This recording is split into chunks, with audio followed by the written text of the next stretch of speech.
Hi, back again, part two. There was a question on the table that asked, what are some of my precursors to science instruction at the beginning of the school year?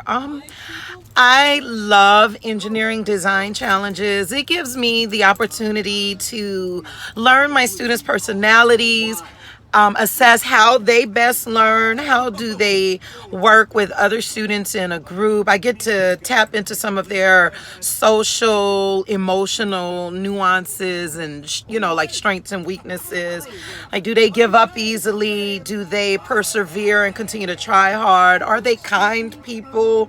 Do they know how to work in a group? Do they understand what science, argumentation, and discourse is? Do they understand what that looks like? How well do they communicate? How well do they collaborate? Are they good critical thinkers? And are they creative people?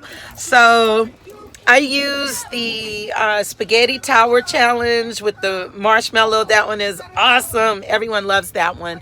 And because I'm a robotics coach, I love a good build. So I usually, there are these kits that students can purchase. I'm sorry, not students, teachers can purchase at Toys R Us or Five Below. Some of them are motorized, some of them are not.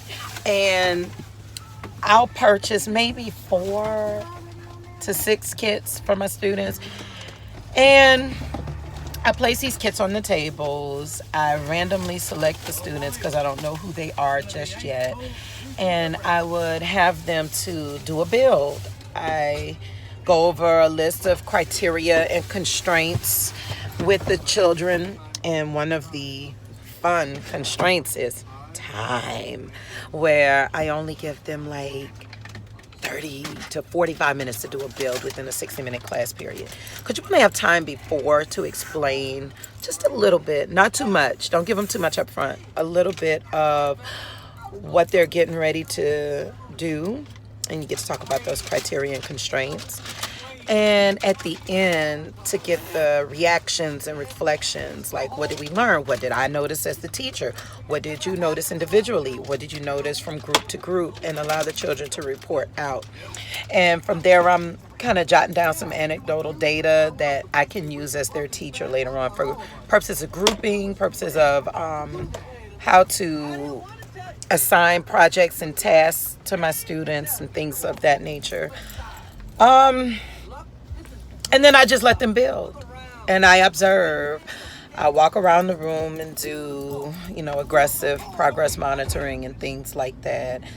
Also, in the very beginning, I like to give my students a good old-fashioned paper pencil content knowledge assessment. So there are multiple release tests that you can use.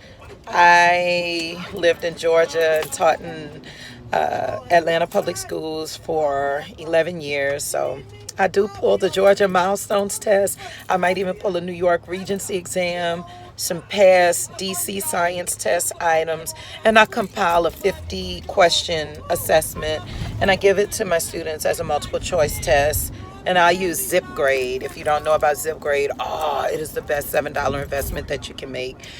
And you literally use your phone or your iPad to grade the test, and it grades the test within minutes. And students can see what they got right and incorrect. And the data is stored on your phone or your iPad so that you can use this as a middle of the year test or a post test if you'd like. So those are some of the precursors. And if there are any like small science experiments that you can do, maybe if it's the experiment on proving that matter is not created or destroyed, it's just transformed or converted to another form. Things like that to get our students really exploring and thinking about science and problem solving, things like that. All of those are good activities as precursors to science instruction. So I hope that I've answered your question, and I look forward to the questions that will follow. Thank you.